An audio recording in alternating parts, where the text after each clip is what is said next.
Fucking behind.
Ok.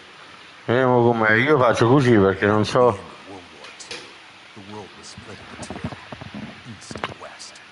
This marked the beginning of the era called the Cold War.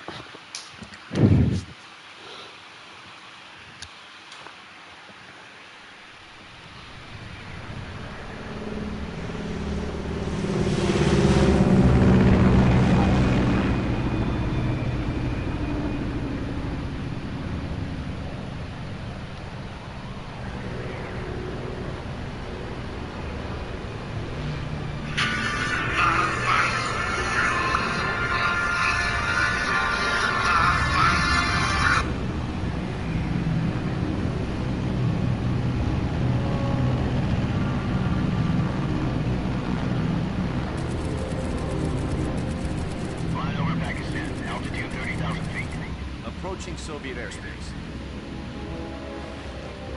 20 minutes to drop off. Commencing internal depressurization. Equipment check. Arm main parachute. All right. Ready to go. Drop zone still showing a high pressure mass. Cab okay. Good. Got high visibility.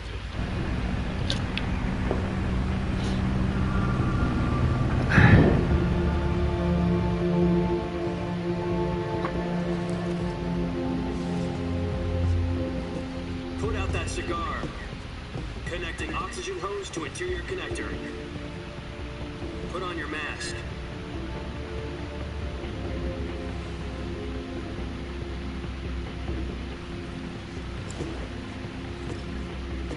Does this panty waste know what he's doing? Approaching release point. 10 minutes to drop off. Hey, you deaf? He said put out the cigar and put on your mask.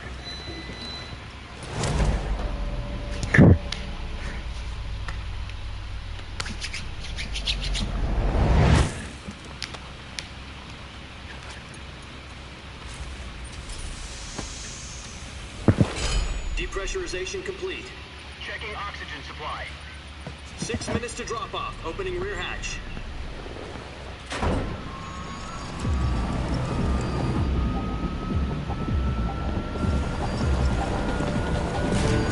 Sunrise.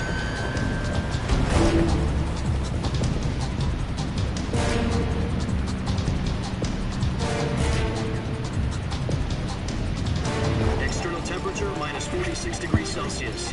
2 minutes to drop off. Stand up. You'll be falling at 130 miles per hour. Try not to get frostbite from the wind chill. 1 minute to drop off. Move to the rear. Activate the ammo bottle. This is one for the history books. The world's first Halo jump. 10 seconds to drop off. Stand by.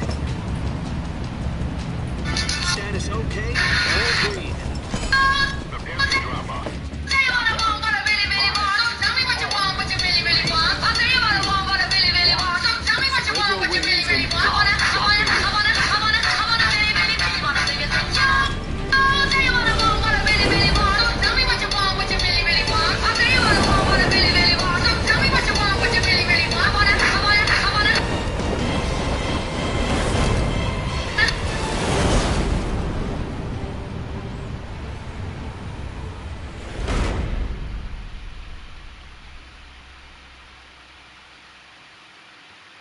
Jack, I've got some important news.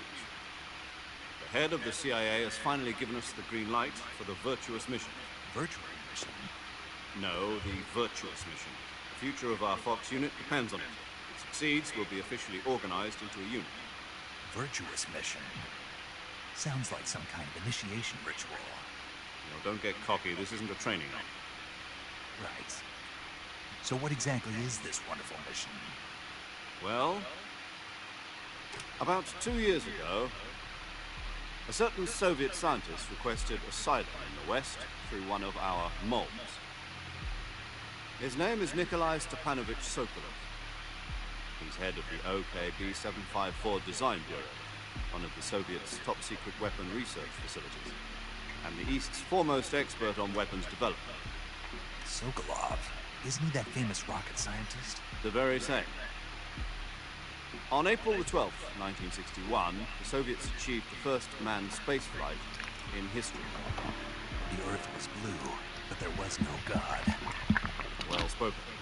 The rocket that carried Yuri Gagarin was the A-1, known as the Vostok rocket.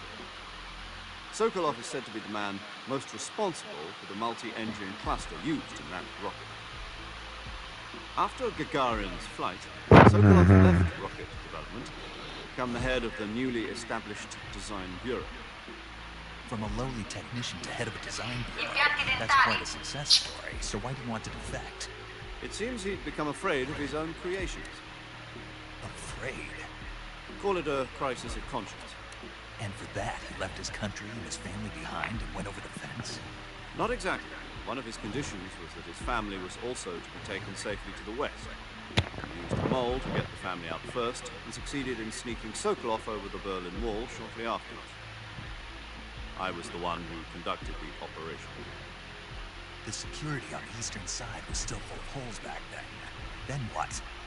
We got Sokolov over in one piece, but the whole ordeal had left him exhausted. We checked him into a hospital in West Berlin. It took him 2 weeks and more than 600 miles to get from the research facility in the Soviet Union to Berlin. He was in no condition to say anything coherent. And it was only a week later that we had something much bigger on our hands. The Cuban Missile Crisis. October the 16th, 1962.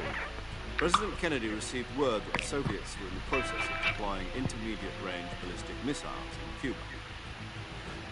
The President demanded that the Soviets dismantle and remove the missiles. At the same time, he announced a naval blockade to prevent further missile shipments from reaching Cuba. But the Soviets didn't back down, instead placing their armed forces on secondary alert. Soviet transport ships carrying missiles continued on course towards Cuba. US and Soviet forces went on alert for an all-out nuclear war. Frantic negotiations were conducted through the UN's Emergency Security Council and unofficial channels to end the hair-trigger standoff. Finally, on October 28th, the Soviet Union agreed to remove its missiles from Cuba, and so the world avoided a nuclear holocaust. But in order to get the Soviets to pull their missiles out, we had to make a deal. You mean the one where the US agreed to remove its IRBMs from Turkey? No. Due to IRBMs deployed in Turkey were obsolete. We were going to get rid of them anyway. They had no strategic value whatsoever to either the US or the Russians. The Turkey deal was a ruse, a cover story that was fed to the other intelligence agencies around the world. So what did the Russians really want? Sokolov. They wanted us to